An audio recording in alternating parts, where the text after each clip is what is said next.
السلام علیکم۔ بسم اللہ الرحمن الرحیم۔ ایک عورت حضرت علی رضی اللہ تعالی عنہ کی خدمت میں حاضر ہوئی اور عرض کیا، یا علی مجھ کو پاک کر دیں۔ آپ رضی اللہ تعالی عنہ نے اس عورت کو دیکھ کر فرمایا، کس چیز سے پاک کر دوں؟ عورت نے جواب دیا کہ میں نے زنا کیا ہے، اب شرمسار ہوں اور آخرت کے عذاب سے ڈرتی ہوں کہ آخرت کے عذاب سے دنیا کا عذاب بہتر ہے۔ پھر حضرت علی رضی اللہ تعالی عنہ نے فرمایا، تیرا شوہر موجود ہے یا سفر پر ہے؟ کہا کہ میرا شوہر موجود ہے۔ آپ رضی اللہ تعالی عنہ نے فرمایا، تو حمل سی ہے؟ عورت نے کہا، ہاں حاملہ ہوں۔ حضرت علی رضی اللہ تعالی عنہ نے فرمایا، جا بچہ جن کر میرے پاس آنا۔ یہ سن کر وہ عورت واپس چلی گئی۔ حضرت علی رضی اللہ تعالی عنہ نے فرمایا، اے میرے پالنے والے، یہ پہلی شہادت ہے جو اس عورت نے اپنے خلاف دی ہے۔ کچھ عرصے کے بعد جب اس عورت کو بچہ پیدا ہوا تو فارغ ہو کر پھر خدمت میں آئی اور پاک کرنے کو کہا۔ حضرت علی رضی اللہ تعالی عنہ نے انجان ہو کر پوچھا، کس چیز سے پاک کر دوں؟ عورت نے کہا کہ میں نے زنا کیا ہے، اب میں بچے کی ولادت سے فارغ ہو چکی ہوں، لہٰذا مجھ پر حد جاری کر دیں کہ دنیا کا عذاب آخرت کے عذاب سے آسان ہے۔ آپ رضی اللہ تعالی عنہ نے فرمایا، جا بچے کو 2 سال دودھ پلانا، پھر آنا، اور وہ پھر چلی گئی۔ آپ رضی اللہ تعالی عنہ نے فرمایا، الہی یہ تیسری شہادت ہے جو اس عورت نے اپنے خلاف دی ہے۔ 2 سال بعد پھر حاضر ہوئی اور اپنے مطالبہ دہرایا۔ آپ رضی اللہ تعالی عنہ نے پھر انجان بن کر تمام سوالات کیے، اس نے وہی جواب دیے۔ آپ رضی اللہ تعالی عنہ نے فرمایا، جا بچے کی پرورش کر حتیٰ کہ وہ اس قابل ہو جائے کہ کوٹھے سے گر نہ پڑے۔ وہ روتی ہوئی چلی گئی۔ آپ رضی اللہ تعالی عنہ نے فرمایا، میرے مالک، یہ اس کی تیسری شہادت ہے۔ عورت کو راہ میں عمر بن حدیث ملا، معاملہ دریافت کیا اور بچی کو پالنے کا وعدہ کر کے اس عورت کو واپس حضرت علی رضی اللہ تعالی عنہ کی خدمت میں لائے۔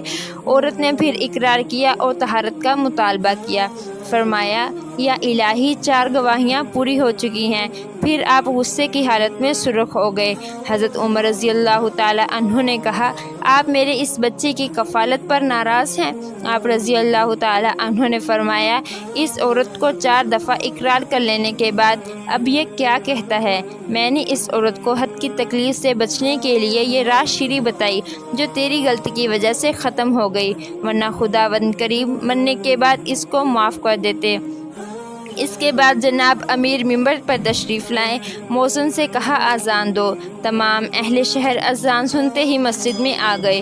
آپ رضی اللہ تعالی عنہ نے فرمایا، میں یہ اعلان کرتا ہوں کہ کل صبح کوفہ کے میدان میں ایک عورت پر حد جاری کرنا چاہتا ہوں، لہٰذا تمام لوگ پتھر لے کر وہاں جمع ہو جائیں، مگر اس بات کا خیال رکھیں کہ ہر شخص کا چہرہ کپڑے سے چھپا ہو تاکہ وہ ایک دوسرے کو پہچان نہ سکے، یہاں تک کہ اپنے گھروں کو واپس نہ چلے جائیں۔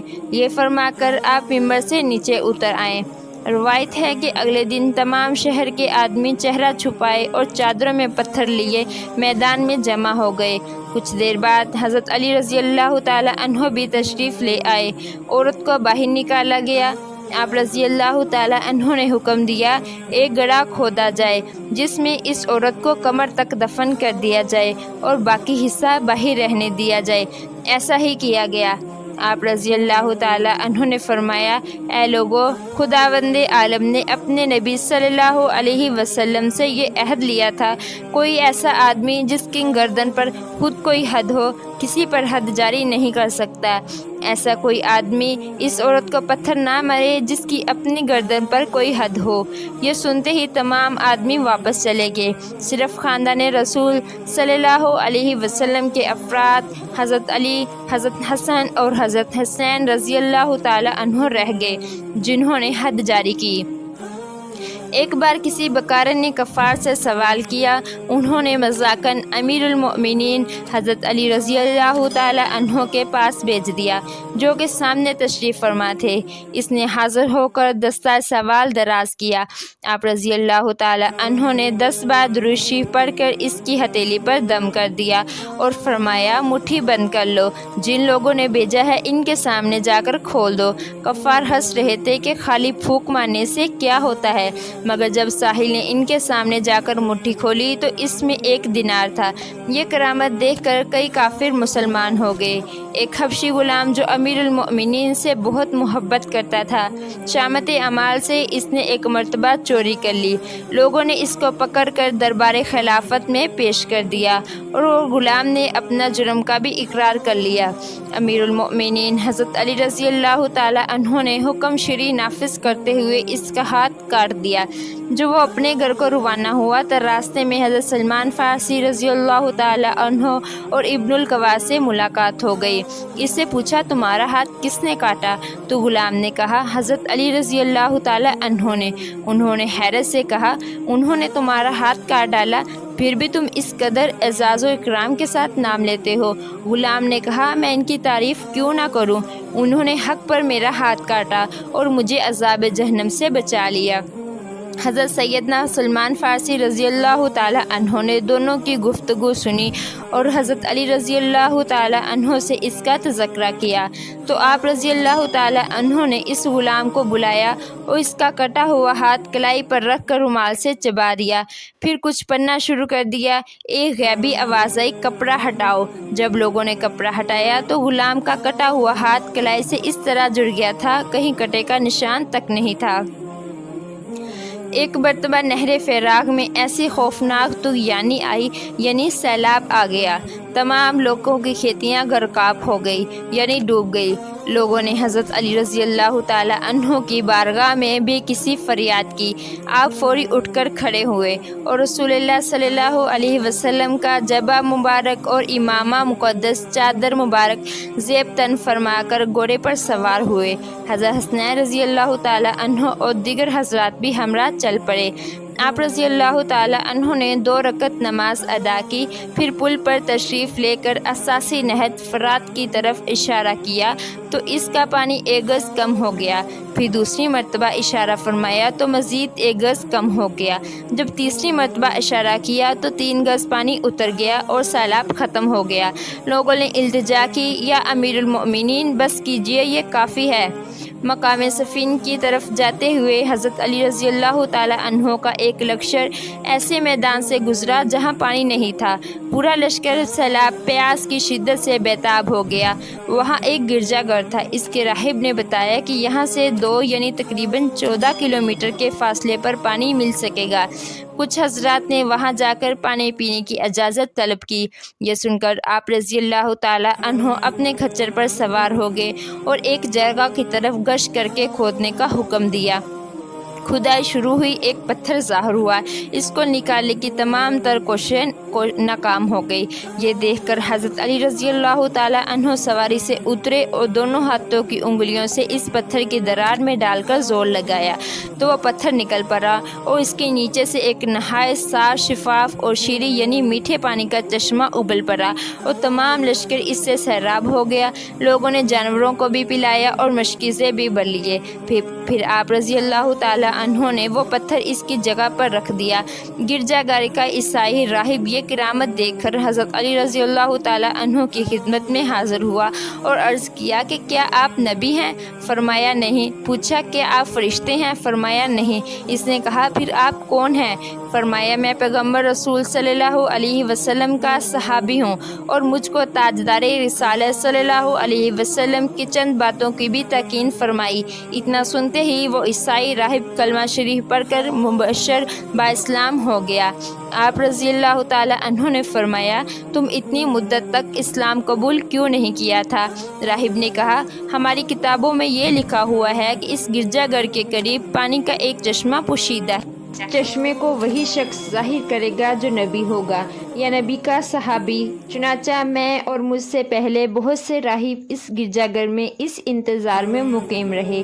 آج آپ رضی اللہ تعالی عنہ نے یہ چشمہ ظاہر کر دیا تو میری مراد ابھر آئی۔ اسی لیے میں نے دین اسلام قبول کر لیا۔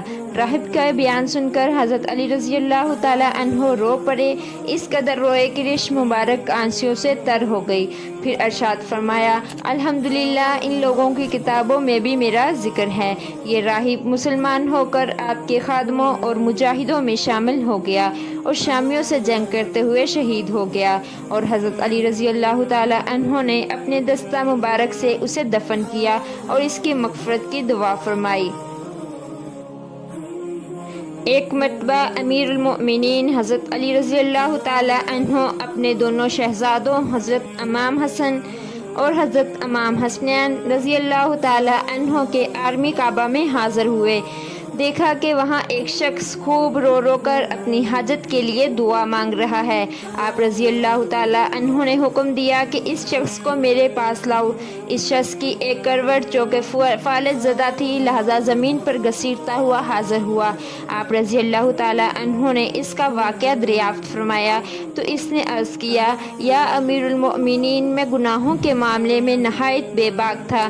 میرے والد محترم جو ایک نیک صالح مسلمان تھے، مجھ سے بار بار ٹوکتے اور گناہوں سے روکتے تھے۔ ایک دن والد ماجد کی نصیحت سے مجھے غصہ آ گیا اور میں نے ان پر ہاتھ اٹھا دیا۔ میری مار کھا کر وہ رنج و غم میں ڈوبے ہوئے حرام کعبہ میں آئے۔ انہوں نے میرے لیے بد دعا کر دی۔ اس دعا کے اثر سے اچانک میری ایک کروٹ پر فالج کا حملہ ہو گیا اور میں زمین پر گھسیٹ کر چلنے لگا۔ اس غیبی سزا سے مجھے بڑی عبرت حاصل ہوئی اور میں نے رو کر والد محترم سے معافی مانگی۔ انہوں نے شفقت بدری سے مغلوب ہو کر مجھ پر رحم کھایا اور مجھے معاف فرما دیا۔ فرمایا، بیٹا چل، میں نے جہاں تیرے لیے بد دعا کی تھی وہیں اب تیرے لیے صحت کی دعا مانگوں گا۔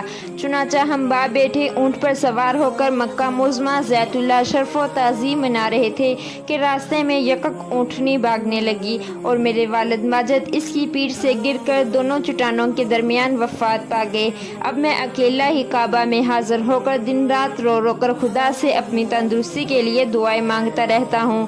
امیر المؤمنین حضرت علی رضی اللہ تعالیٰ عنہ کو اس کی داستان عبرت نشان سن کر اس پر بڑا رحم آیا اور فرمایا، اگر واقعی تمہارے والد صاحب تم سے راضی ہو گئے تھے تو اطمینان رکھو، انشاءاللہ سب بہتر ہو جائے گا۔ پھر آپ رضی اللہ تعالیٰ عنہ نے چند رکعت نماز پڑھ کر اس کے لیے دعائیں صحت فرمائی۔ پھر فرمایا، کھڑے ہو جاؤ۔ یہ سنتے ہی وہ بلا تکلف اٹھ کھڑا ہو گیا اور چلنے پھرنے لگا۔